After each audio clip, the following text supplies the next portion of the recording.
Again, I would like to say welcome to everyone who has joined us here today. We have an exciting topic, exciting presenter who's going to be giving us a lot of information on some different initiatives that she has been working with. So we're excited to hear from Maria Brady.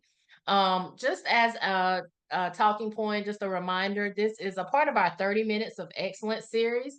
So we usually do 30 Minutes of Excellence on the fourth Wednesday of every month. But for the month of May, we moved it back because we had our annual conference on last week. So we moved it to the fifth, I guess, Thursday or fifth Wednesday of this month.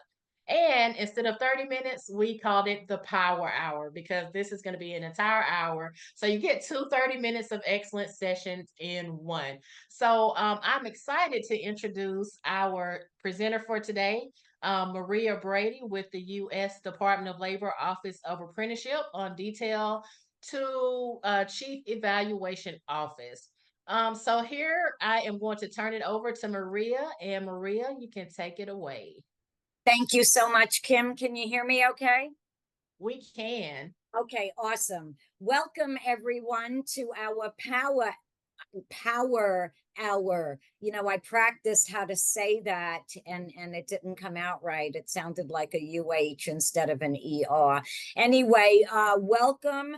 And I'm very excited to talk to you about two specific initiatives. And although I work in the Dallas Office of Apprenticeship, I had the opportunity to participate in a temporary detail with our Chief Evaluation Office. And it was during this detail that I learned all about CLEAR and all about E2A, both of which we're going to be talking about today. Okay, so for the first half, we're going to be talking about CLEAR, the Clearinghouse for Labor Evaluation and Research. And until I worked on my detail for CEO, the Chief Evaluation Office, I had never even heard of CLEAR. And CLEAR has been around for more than a decade. And to me, it was a travesty that folks didn't know about it. And so, here I am trying to sing its praises because it's justified and spreading the word. In the second half of today's Power Hour, we'll be talking about a wonderful tool, our E2A or Evidence to Action Toolkit.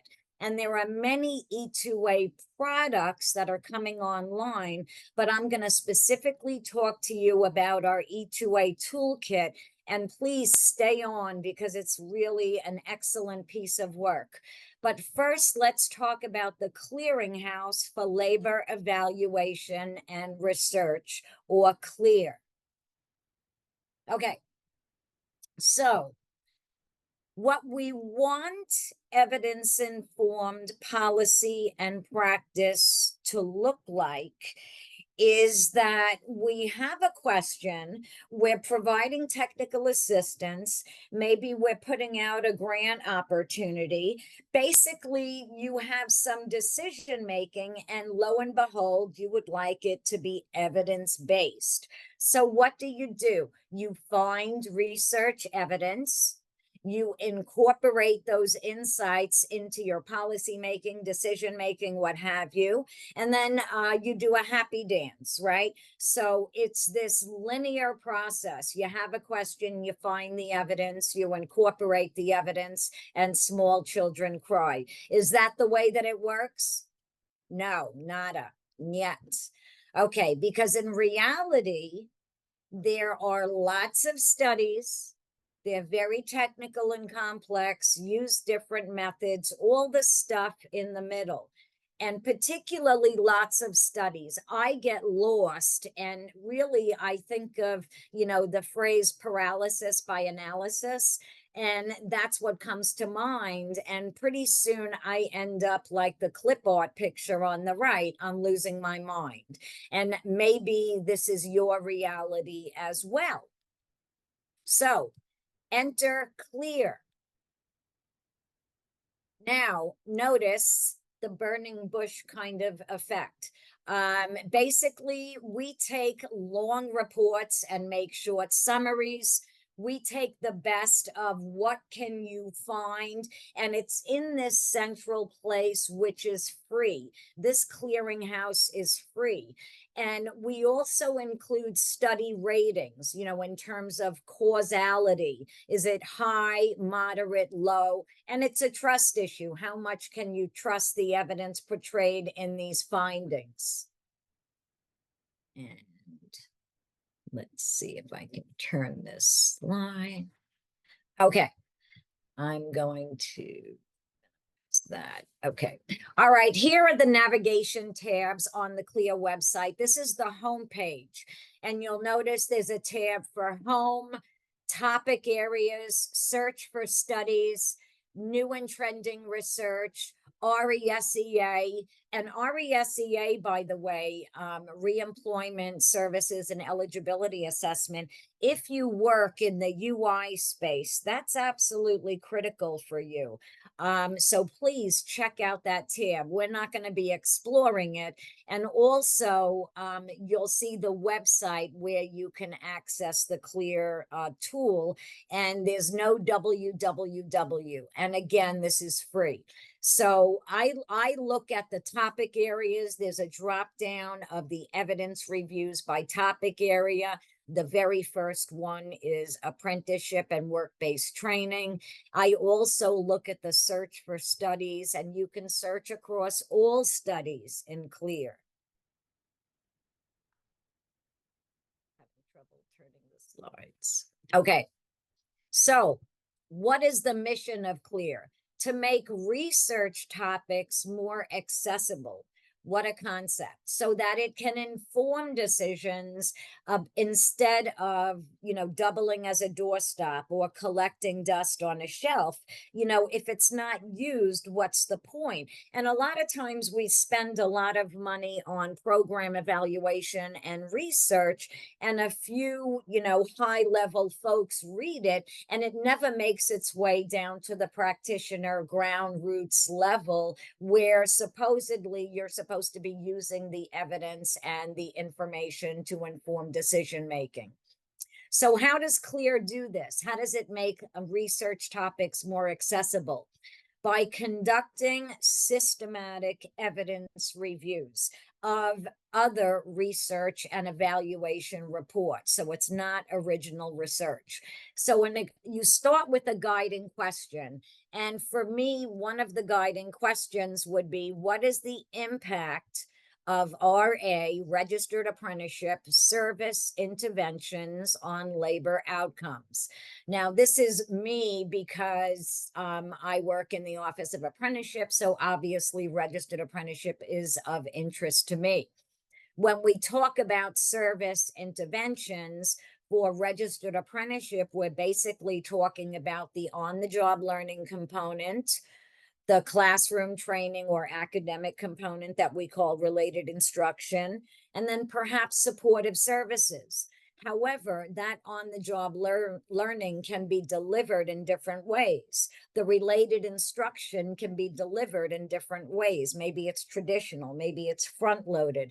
So those are the kinds of questions. What is the impact of those kinds of service interventions on employment, on wages, and various other labor outcomes?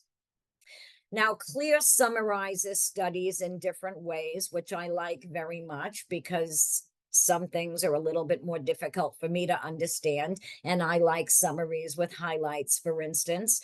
Now, the profiles summarize the design and the findings, okay, for each of the syntheses. Now, the icons that I was referencing previously signal the strength of the methodology and the effectiveness of the outcomes. So on the left, you see the gas gauges, high, moderate, and low.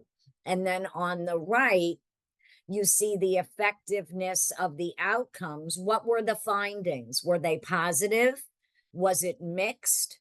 maybe it wasn't applicable, NA, or maybe there were negative results, in which case it's red with a minus sign included in it. And by the way, all of this is included when you click on the home tab of Clear. You can get all of this information. And those syntheses provide a general, like a gestalt look at the state of the evidence. And for me, I'm interested in the state of the evidence on registered apprenticeship, work-based learning, pre-apprenticeship, and the like. But maybe you have other areas of interest. Clear, the Chief Evaluation Office is an independent evaluation office covering all 16 agencies within the Department of Labor. So it's not just registered apprenticeship, but what you're interested in as well. Now, this is the apprenticeship and work-based training topic area. And the question would be, what is the evidence on impacts of interventions that have a work-based training component delivered in a workplace setting? And I can't see part of it because I have Hollywood squares on one side and the chat on the other. Okay, so if you take a look at the flow chart, I know it looks a little frightening, but we look at studies from databases, more than 18,000, from studies from what's called gray literature. Of course, you could always do a Google search. And also, what Clear does look at are also doctoral dissertations. Most of them have low causality, though. So they don't meet Clear's high standards. So studies without duplicates down to 11,000. I'm just telling you kind of how we get down to basically the studies included in the synthesis, which are 45. Okay, 45 studies. So we went from 25,000 to 45. When do you use Clear? When you want to find out what works. So anytime you need to know what is effective, what is efficient, when you're developing technical assistance, when you're looking for ideas to better serve low income, youth aging out of foster care, previously incarcerated individuals, when you're developing or funding new programs. Like, for instance, there are states and local boards that use Clear to make funding decisions. For instance, I'll mention the Texas Workforce Commission, and they've used Clear not with WIOA Title I funds, but with state funds that support re-entry. So in their grant program, they wanted their local boards to issue proposals that actually showed that what they were doing was evidence-based. So they had to cite the evidence. And they're just beginning their journey. So, this is being perfected, if there's such a thing. But in LA, they do something very similar at the local board there. So again, when you're looking for what works, that's when you use Clear. When you're looking to make evidence-informed decisions, policy making, from my perspective, funding opportunity announcements. So, FOAs. So we've been putting out, we meaning the Office of Apprenticeship, I'm talking with my apprenticeship hat on now. We put out a lot of grant money on the streets for the past decade or so. Well, wouldn't it be nice if evaluation was a requirement? Yes, it's a requirement that if we do a general public evaluation, you have to be part of it. But no, grantees themselves having to make their proposals based on evidence-informed decisions. What a concept. And to build high quality evidence. It's very important for the Chief Evaluation Office, which is very open to feedback, by the way, to understand where we need to build new evidence. One of the things I learned in my detail is that as much as I would like to think that there's a great deal of evidence supporting registered apprenticeship, there is evidence, but it tends to be of a lower quality. Okay. So really we need high impact studies that demonstrate the benefits of registered apprenticeship, not just anecdotal evidence. Now, there are many different ways to use Clear. What I want to emphasize is that there's no right way. You can search through various filters, tabs, play around in it. Maybe somebody is looking at their phone right now and looking at the site and looking up at interventions related to what they do and their level of their interest areas. And, you can see that there's a lot of tremendous information here. There's more than 1,500 studies. So how much research is out there? How can you find studies on populations, outcomes that are of interest to you? Well, there's a number of different ways to do that. And one way is to look at the more than 20 topic areas of interest. Like for me, my main topic area of interest would be the apprenticeship and work-based training. So what does the evidence base look like? How can I find specific studies of interventions I'm interested in? And on the right, you can see all the different filters that you can utilize. It's really a very powerful web-based system. You can also review syntheses for short, high-level summaries of the state of the evidence. So what do we know so far about what works? I did that with respect to registered apprenticeship. There's also a link on the bottom right-hand side of the screen, a rapid evidence review of remote service delivery. My background is registered apprenticeship, but perhaps your interest is, well, what does the evidence say about remote service delivery that we began during the pandemic? So there's a lot of studies on that as well. I'm not just saying that Clear supports registered apprenticeship, any labor and evaluation issue, and support the development of higher quality studies. You can also see the evidence guidelines. How does a report make it, if you will, if dissertations are not powerful enough in terms of the causality? What are the criteria? Well, you can look at the Clear website for that as well. Now, for registered apprenticeship, what I did, and I'm going to have to move, I have all of these pictures of everyone in the way. I can't see the slide, but I'll wing it. Okay. So I went to the topic area of my interest, apprenticeship and work-based training, and I did a search. And I found the study that's on the slide, an effectiveness assessment and cost benefit analysis of registered apprenticeship in 10 states.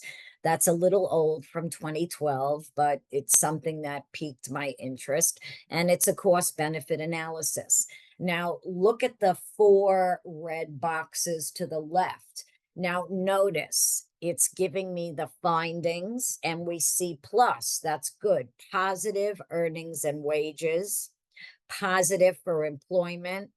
The evidence rating is moderate causal evidence.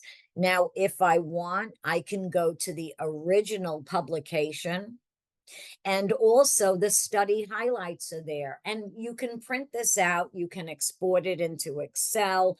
I mean, it's all right there. So it's a beautiful thing, actually. Now, we are expecting a lot of update to Clear's apprenticeship evidence review, going to 2023 instead of 2016. And what do we know so far about what works in registered apprenticeship and pre-apprenticeship? And what are the implications that are actionable? What can we do with that information? Where are there evidence gaps? You know, one of the things that I realized is that we need more studies that support, that actually look at registered apprenticeship from a high causality rating. And this dissemination for registered apprenticeship audiences, you know, part of why I'm doing this is to get the word out. And I'd like to entertain any questions you have about CLEAR before we go into the next section. And we have about 10 minutes. And do we have any questions or comments? I can't see the, I All see. right, doesn't look like we have any questions yet, Maria. So I'll kind of monitor the chat. So if anybody has any questions, if you want to go ahead and put those in for Maria, and we will get those questions answered on Clear before we move on to our next section. Okay, and also, just keep in mind that although my focus is registered apprenticeship, your focus may very well be something quite different. Look it up, search for it, see what the evidence says. And one of the things you'll see on the last slide is not just my email address, but the email address of the Chief Evaluation Office. Let me tell you, I've been working for the Department of Labor for more than 30 years. I never even heard of the Chief Evaluation Office until they reached out to me. Okay. They're like the best kept secret, and they're an independent agency. They serve entity rather they serve there are 16 agencies in the Department of Labor, and they serve all 16. So, I mean, it shouldn't be the best kept secret. It's a travesty that this information doesn't get out there. Now, the RESEA community does take advantage of CLEAR and they utilize it. Now, why is RESEA so represented on CLEAR? Well, because they asked for it. So if you don't like what you see, ask for it. Okay, and if there are no, oh, I see some, or am I just looking at numbers of people Yeah. who So identify? we Okay, actually, yeah, we have one question, and I can read this question also, Kate. So first she says, this is fascinating information. She says she's a public health librarian and really interested in this way of disseminating results. She's curious about how CLEAR handles critical appraisal. So about the quality and reporting that each study that contributes to a review versus evaluating the strength of the evidence for any particular association. okay, and Um, I'm sorry, go ahead. Was no, that that's all. okay? All right, that was a mouthful, and that's excellent. And I'm so glad that you're here.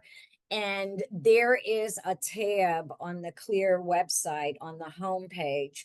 And I can't see it because of all the Hollywood squares and everything on the slide. But there's CLEAR evidence guidelines or criteria, I want to say, on the homepage.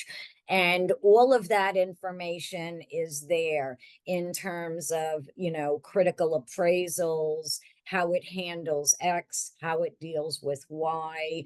And you can also reach out to me as well as the Chief Evaluation Office.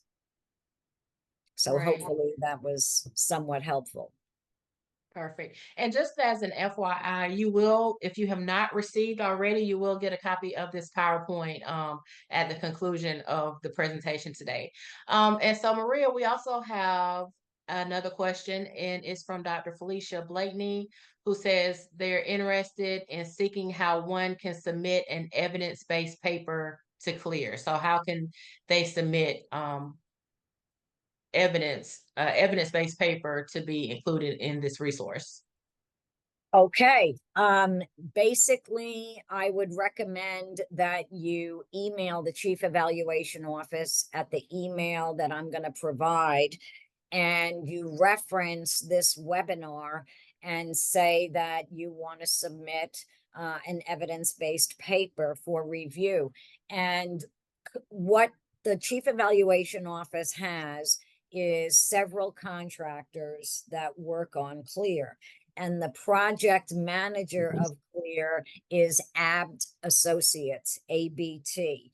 And Dr. Andrew Clark West is the project director at ABT Associates. He manages CLEAR for the Chief Evaluation Office. I could also give you Andrew's email if you email me, and hopefully that's helpful for now. Now, a team of researchers review all of the evidence, including from APT, including from Mathematica, and from other places as well. Megan, Perfect. Thank you so much. did you want to add something, Megan? I just wanted to chime in and add something, Maria. This is such great information. We also have a contact us link on the website that I'm going to put in the chat here. So you can also just directly email us through that website. If you have questions on the website on finding things on specific studies, if you want to submit a study, you can add it there and we'll get it. And I also wanted to jump into on Kate's question. Maria told us where the reference documents are, and I plopped a link in the chat so folks can go and reference those.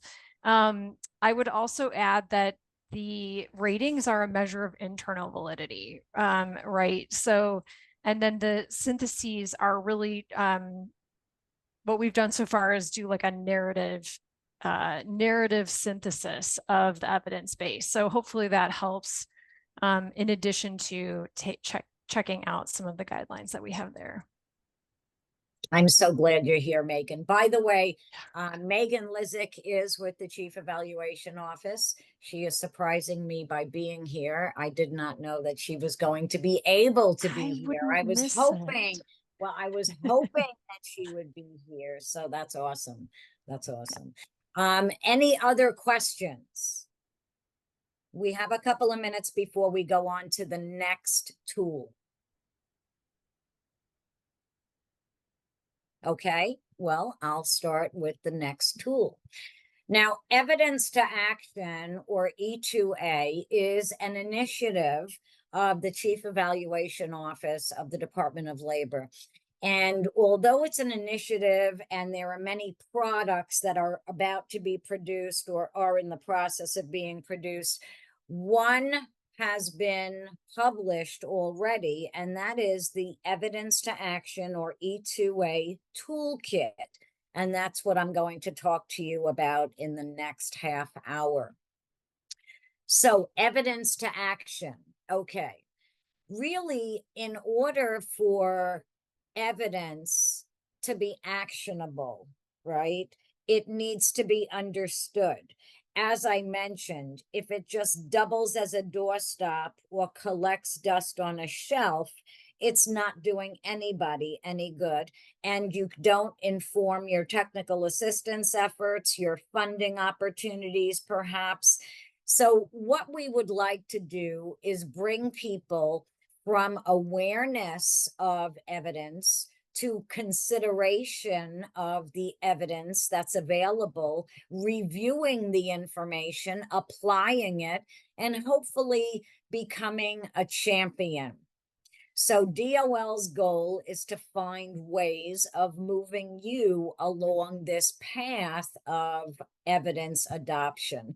I would like to think that I'm on the right end of that spectrum.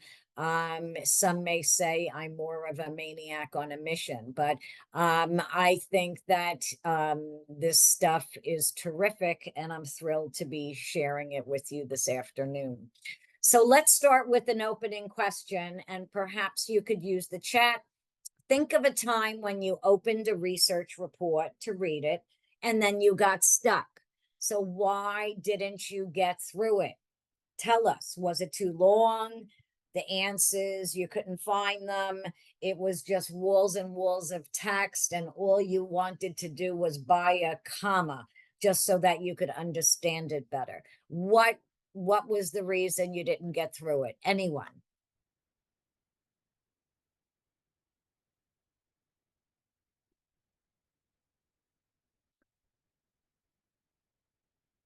My chat option disappeared. So if there's anything in there, Kim, let me know. Yeah, sure. So some said the language was beyond me.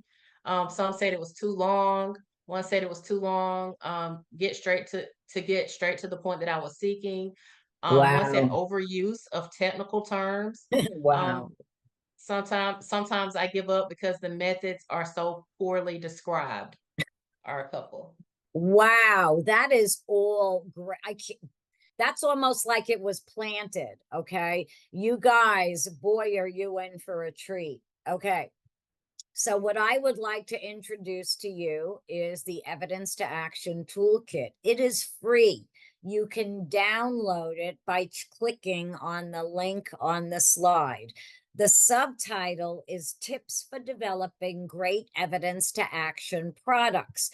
Now, I don't want that to dissuade you in any way, shape, or form, because this is for you. And the folks responsible, the American Institutes for Research, really did an incredible job. They were under contract with the Chief Evaluation Office. And the whole point of this toolkit was to facilitate the creation of more useful products for practical application.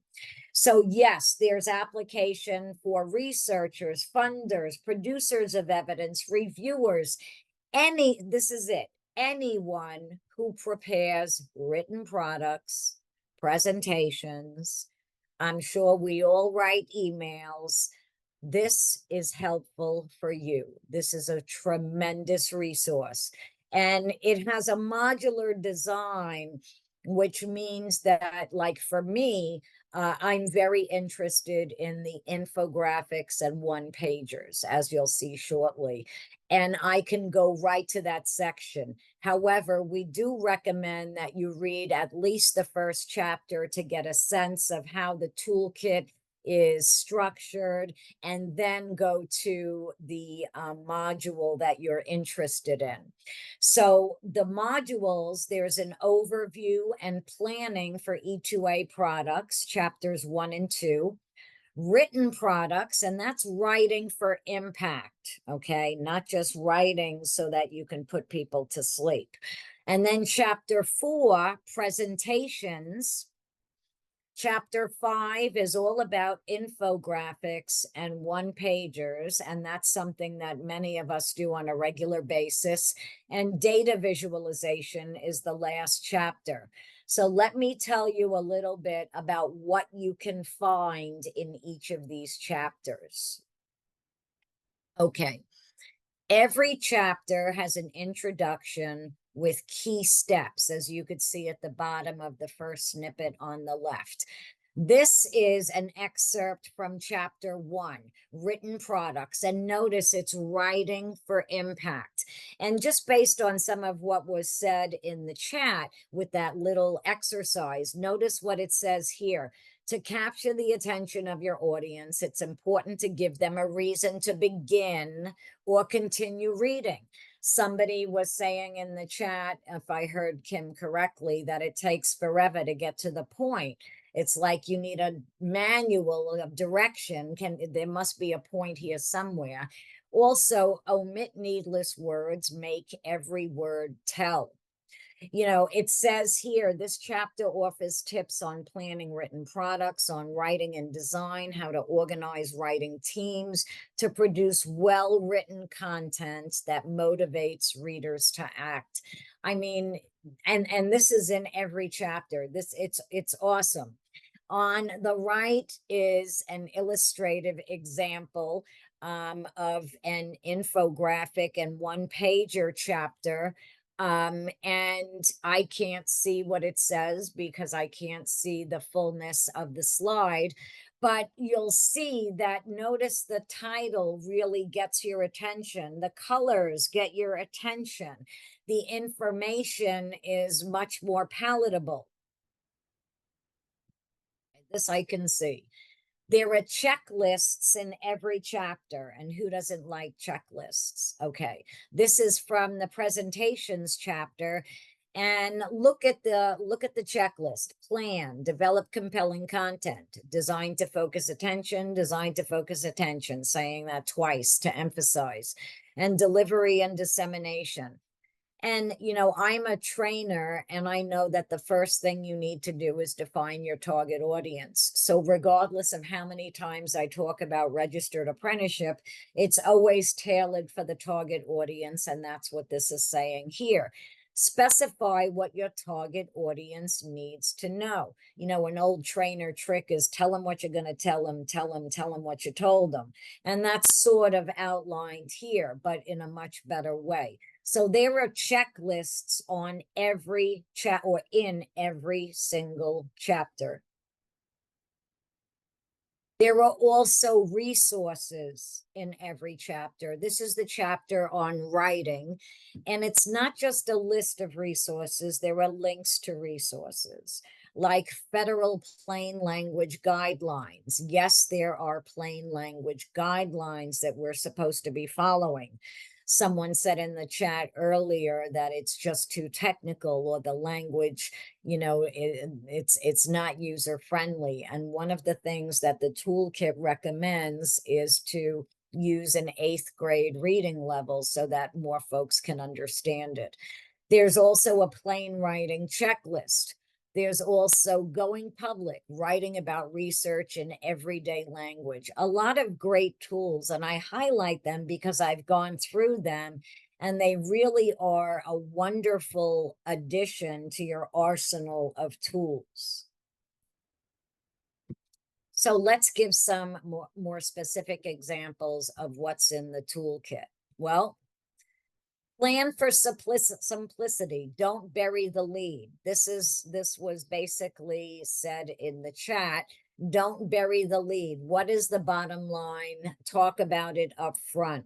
Be concise. As much as we want folks to read every word that we've labored over, we have to write for skimmers. We have to be inclusive. On the right, it says short words, 12 words to a sentence, 100 words to a paragraph.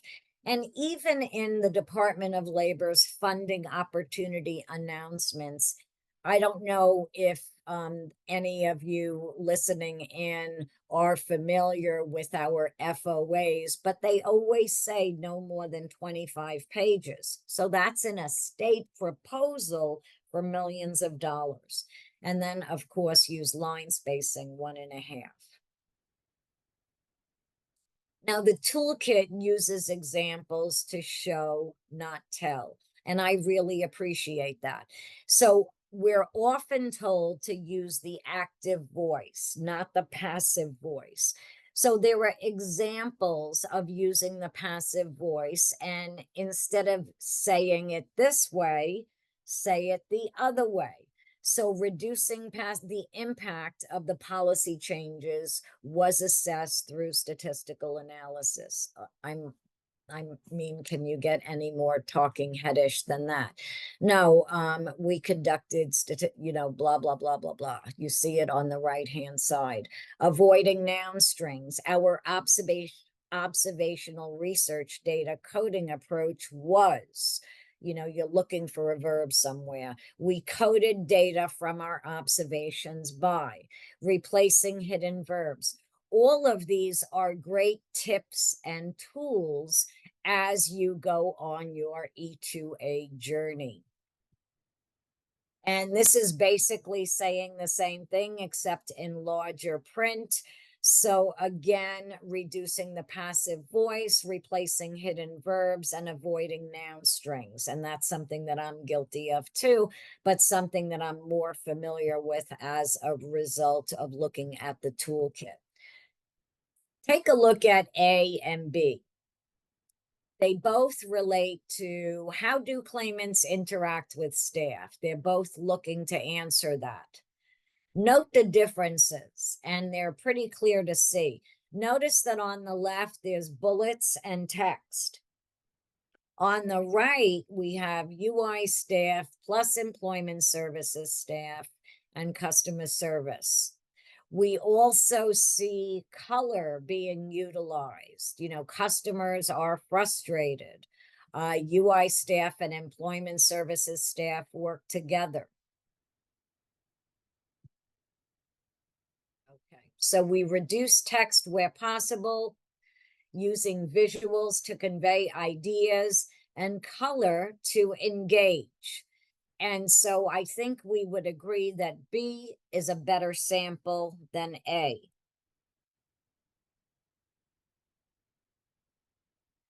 Now, remember that evidence to action, or E2A, is a journey, not a destination.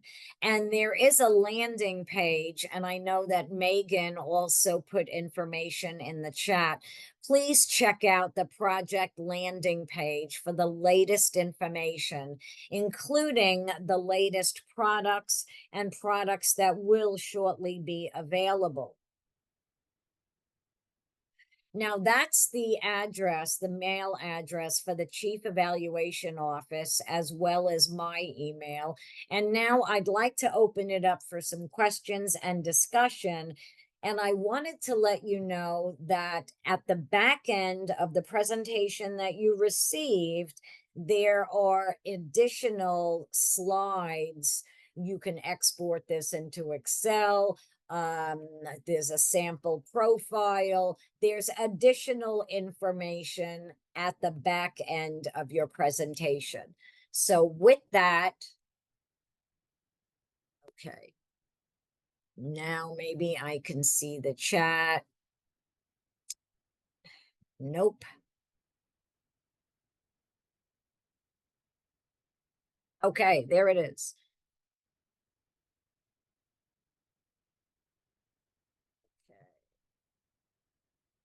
Thank you, Megan, for all of the help in the chat. Can you get a copy of the slides, Dolores? They were sent out, but you could always reach out to me and I'd be happy to share them. Now, this, just FYI, was a shorter version of what was done at the NAUDP annual forum last week in San Antonio. So really, there was a clear workshop that was for 1 hour, and there was an evidence to action toolkit workshop that was also 1 hour. So this was an abbreviated version.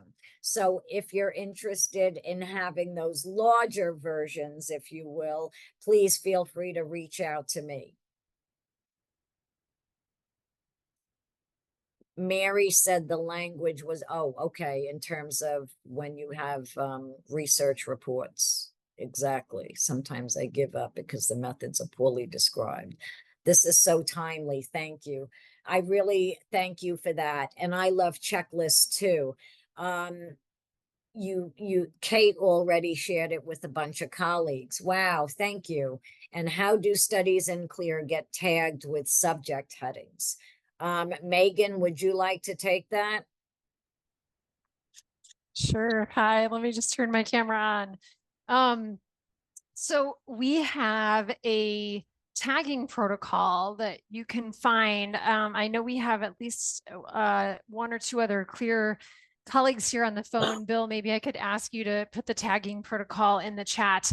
But we have a protocol that outlines lots of different tags that we might use and the definitions for each. And so once our team is finishing up the study review, they can go through that list and I think select up to like 8 or 12 tags to tag with any particular study there. And so then when you look for them in the search box, those will appear. And then in addition, when you see results from the database appear, you'll also see the tags at the bottom. And if you click that, it'll pull up everything that's tagged that way, right? So it's meant to be kind of interactive and helping you do that like exploration that Maria was talking about, the no wrong way kind of exploration. And I see our colleague Bill West has put it in the chat, so thank you. Yes, awesome. Thank you, Megan. What else? What other questions or comments do you have? Can you see yourself utilizing this when you're putting together presentations or your one-pagers? You know, how many of us write, you know, invites for a job fair or something like that? I mean, to me, this is very helpful. And you can feel free to take yourself off of mute as well. So we don't have to necessarily stay in the chat box. So feel free to either raise your hand and take yourself off of mute. Okay, workplace safety is out of scope for CLEAR? No. There's actually studies on workplace safety that are part of CLEAR. Megan, could I impose? Yeah, of course. So we do have, you know, all of DOL's program and intervention areas of interest are in scope for CLEAR. So as you'll notice, we have a lot that are on the employment and training side, right? And then we have a good chunk that is also on our worker protection and enforcement side. That includes workplace health and safety. We have a review on workplace health and safety that I know we're working on doing an update to right now. We also have one specifically for minors.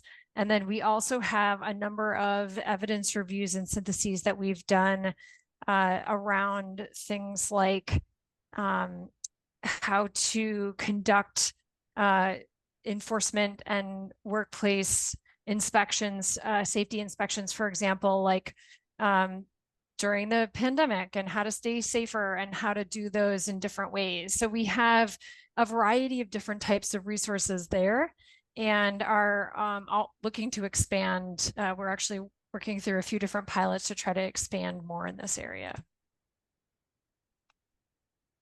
Thank you for the detail that I know I was not able to provide. No worries.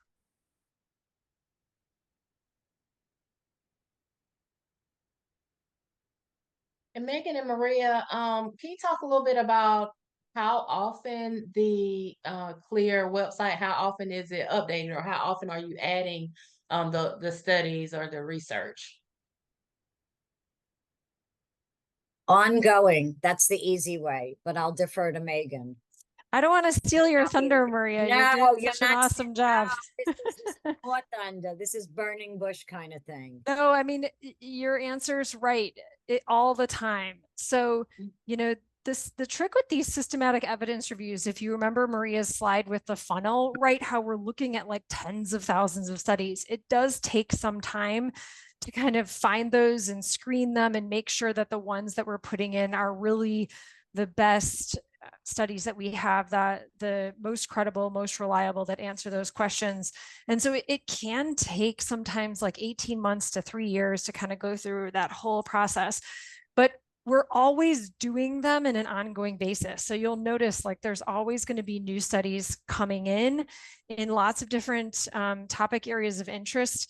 And then one of our new innovations that we've launched over the last 2 years is something that we call a systematic annual search and review. And so it's a new kind of review that is trying to look at all of the labor topics simultaneously and add the new literature every single year. And so that's something that we've implemented over the last couple of years. And so with that, we're hoping that you will see all of the evidence reviews that we've done sort of stay more updated, right? I know that's always a concern for practitioners, is sort of, how do I know I have the latest, and how is it timely? And, you know, the reality is with research, a lot of our timelines are kind of long, right? Like 2, 3, 5, 7 years, right? To get like one study done.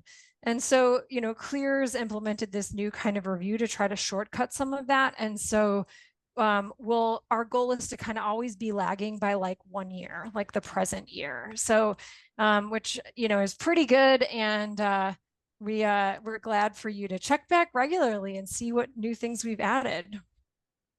Awesome. Thank you for answering that. And, you know, one of the things I wanted to let folks know is that if you go to the CLEAR website, There's also a lot of webinars, like Clear recently had its 10th anniversary, and there's webinars. I mean, Megan does a lot of Clear related webinars. I mentioned Dr. Andrew Clark West of Abt Associates. He's there as well. So there's a lot of very good information that goes beyond, like, for instance, I mentioned the Texas Workforce Commission. There's a webinar on how they utilized Clear for their grant opportunities. There's also a part of that webinar talks about how Los Angeles utilized Clear for their program interventions. And I forget the specifics of it, but it was wonderful. So there's a lot of information on this website. You just have to get there. Now, can I export search results in RIS format or just CSV? I was only aware of exporting to Excel. Yeah, it's just CSV, but you can open it in Excel, right? And then manipulate it from there.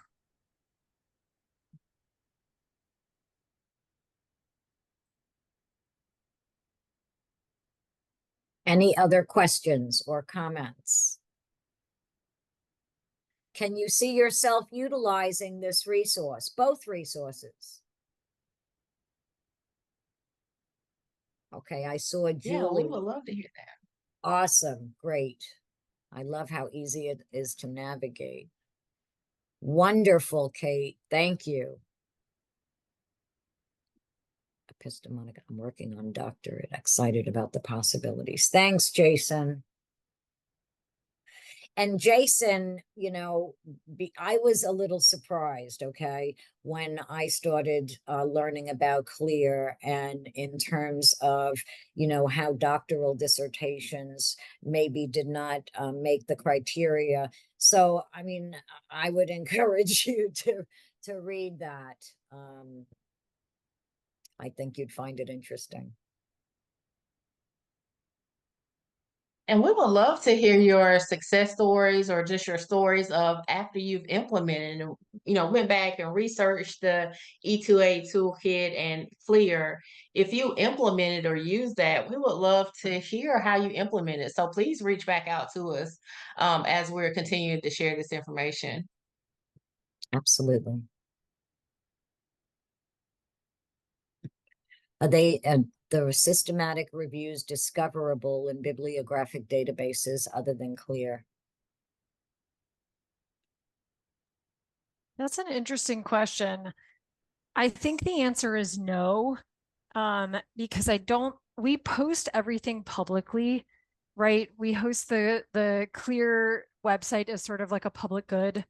You know, everyone can come there. And I think our goal is not to put our results like behind any kind of like barriers or firewalls that people might not know about, right? And so our goal is to kind of have a central trusted place to go. I think the other thing, Kate, I'd be curious to hear about your thoughts on this, or, you know, chiming in about this. Like, when Maria first started working with us, right, she was also like, how have I never heard of it, right? And I think that's part of why we're doing some of these webinars and the Power Hour today, and going to conferences and trying to really get the word out a little bit more, but it still feels like a little bit piecemeal. And so I think if there are particular places that you all know of that you think would be a good fit for Clear, coming to a certain academic conference or a particular meeting, or a bibliographic database that you think like everyone should be in, you know, I think it would be useful for you to let us know too. And you can either contact us through Clear or send the Chief Evaluation Office email that information to, or share it with Maria. We'll get it one way or another. But yeah, your thoughts on where should we show up? How can we get the word out? Of course, we are also relying on all of you to tell your friends, like someone said they're doing. And then I'm going to put a our resources link in the chat here, where you can go and find like quick reference guides, some short how-to videos. So as you're sharing it with friends, you can kind of say like, go here, start here. You can learn what it is and how to use it. And that way you don't have to feel like you need to be the expert before you share it too. Thank you. Great.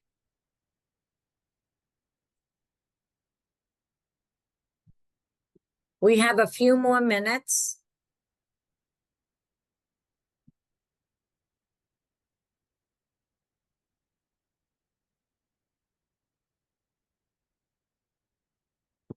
Well, one thing I did want to also highlight is that there is a clear desk aid. And it's a one pager front and back, and I have it in a sheet protector and I have it in my cubicle so I can look at it at a moment's notice. So you may want to download, and I probably should have included that as a handout, but there's that one pager front and back for a desk reference for Clear. And I'd recommend you print that out. I found it very helpful.